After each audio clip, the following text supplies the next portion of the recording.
Hi everybody, happy holidays. It's Renee.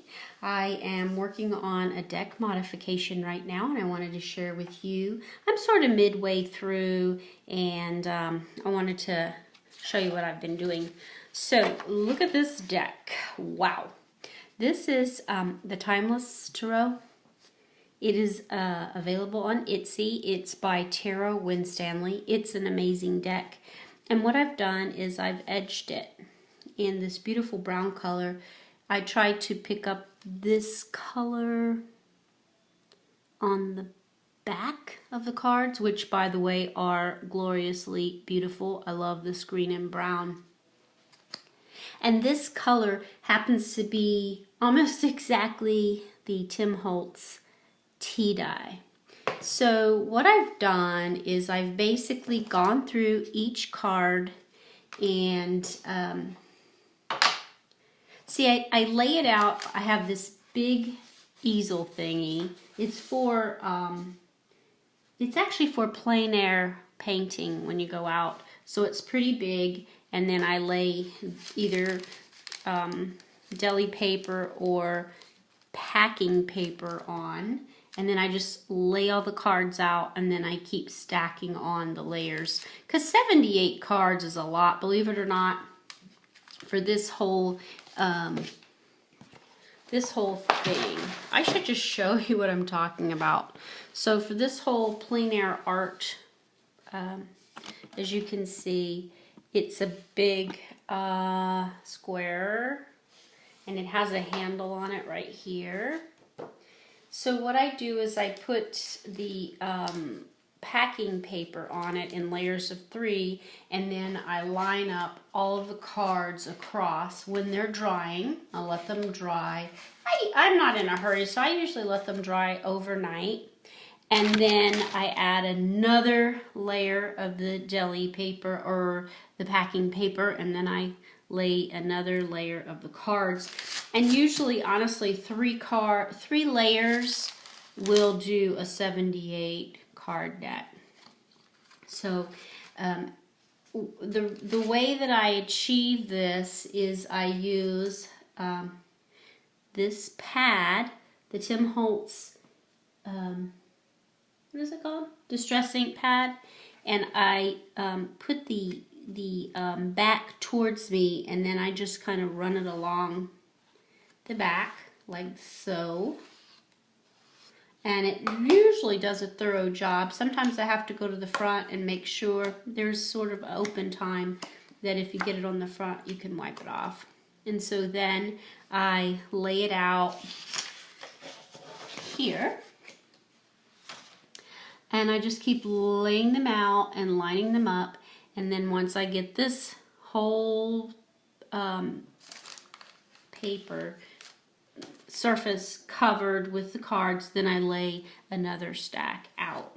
Okay, so once I finish with it, if I'm really happy with how it looks, that's the end of the story.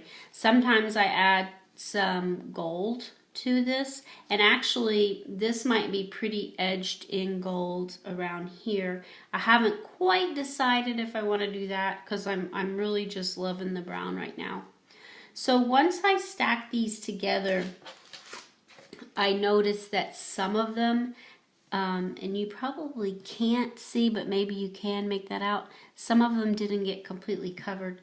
So what I'll do is I'll go back in and I'll pick the ones that I think need a little more coverage, and I break out my Copic markers, and this is E79, and it's a color that's named Cashew. And then I use the chisel tip, and then I find that one, and I just sort of run it over quickly. So that is a beautiful color, and it's so close to that you can't even notice anything. And so then I'll just lay that out. It doesn't really have to dry, but I'm still happy doing it that way because I just want to make sure that I don't have any smearing on the actual art of the card, because that would irritate me greatly. So as you can see, there's If it gets on the front, you have time to wipe it off. And if you have a card that's black on the edge, you don't even have to worry about it, like the Mary L, because it really, when you go around it, you won't notice if you get the black. If you're say taking the Mary L and you're edging it in black, you won't have to worry because the front's black. In this case, I'm doing the brown, and then the frame is in a beige. So you do have to be a little bit careful.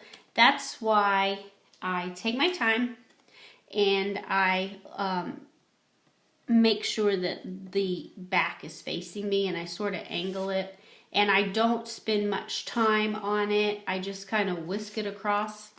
So these have already been done, but there's a couple of them that need to be the edging just reinforced a little bit, so you can kind of see the ones that require a little bit extra. And then I just keep laying them out like that. And this deck, just by the way, just a little information on this deck, it is an amazing deck on so many levels. The artwork is amazing. It's 14th century to 20th century art, and it's just sort of spread out. Look at that sun card. In different art, different artists, different eras. I love that Five of Swords. So awesome. If I had to say, this is one of my favorite decks. Look at the Hanged Man. It's a lady on a swing indoors, an indoor swing. I love it. There's the King of Wands. I love the World card. It's so colorful and beautiful. Yeah, that's a beautiful card. So I'm going to just, oh yeah, you know what? This is one of my favorite cards. The Queen of Pentacles. She's beautiful. So I'm just going to keep finishing up on this edge treatment. See, it's not too bad. I could even do gold here, just kind of shimmer some gold in a pen across that, and it'd be done with it. But I'm still digging on this brown color, so I'm going to keep working. Look at the lovers. Isn't that beautiful? So yeah, I'll just keep laying them out like this as I go. Let me move this out of the way and I'll show you. You can even get refills on your little tea dye stamp pads, ink pads, whatever you want to call them. You know what I mean. So, okay, say I've laid these all out and I've filled up this layer. So what I'll do, excuse me if I bump the camera, I lay out another sheet, and then I'll proceed to lay out the cards. I want to call your attention to this though.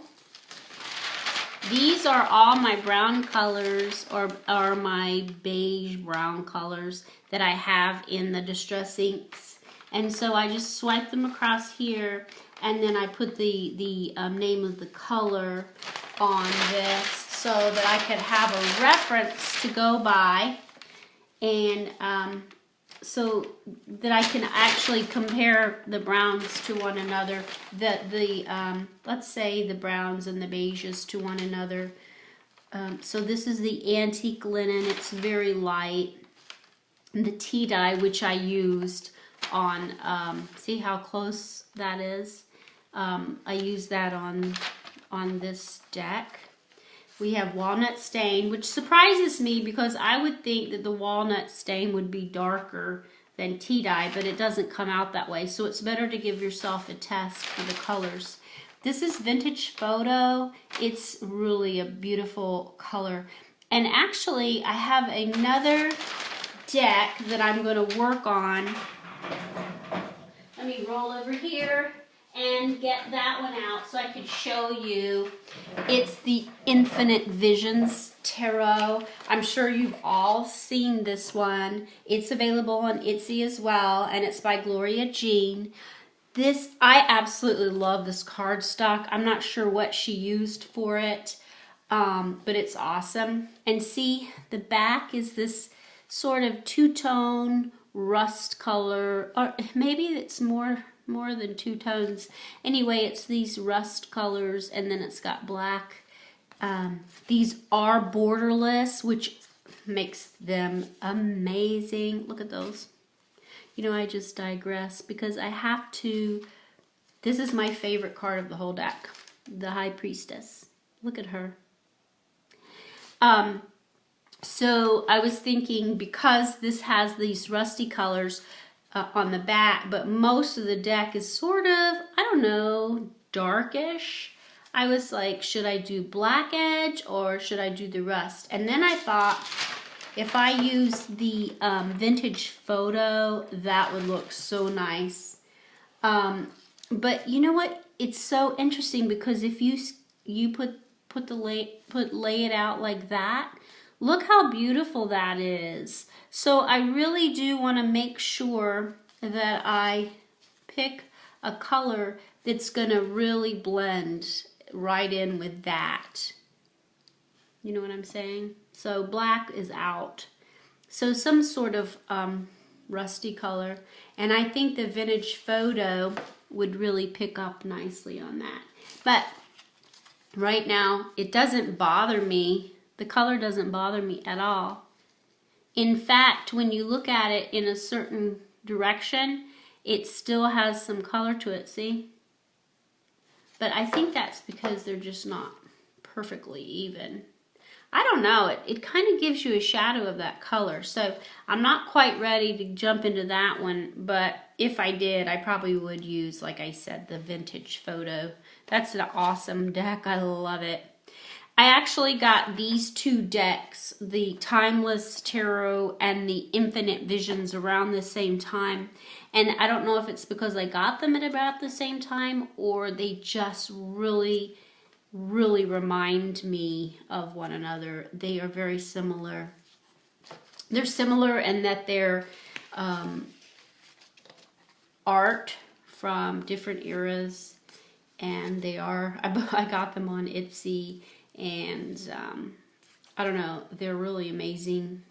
One's borderless, one has a border. I love this border though, because it's a beautiful border. So, yeah, keep working with edging your decks, because I don't think it makes it any less desirable. I'm not planning on collecting and reselling the decks that I love.